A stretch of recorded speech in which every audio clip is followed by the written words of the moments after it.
This is my video for CIS210, week with the Sunday date of October 20th. This week we learned about hashing, how that works, how to do it in Python, and a whole bunch of other stuff from the readings that we were given. And then the lab was to take a list of words that all begin with T and then hash them and get out a document from that using prime numbers to help hash it. The program isn't too complicated. I use for my utility program, I have an extraction program to get all of the words out into a useful list. And then we go through and hash each word and then add it to a new list.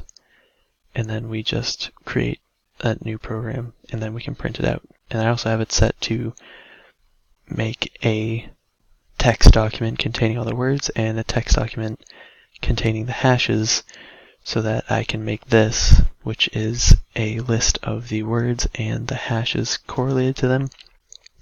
And then I use conditional formatting to find hashes that matched. We want to do this just to make sure that through the hashing process we don't have any collisions.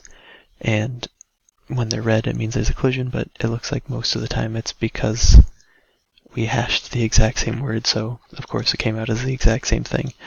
When you remove the similar words and make them all unique, you get a perfect hash, at least from what I've seen and from what this list is. Obviously, there are still chances for collisions, but this time we didn't have any.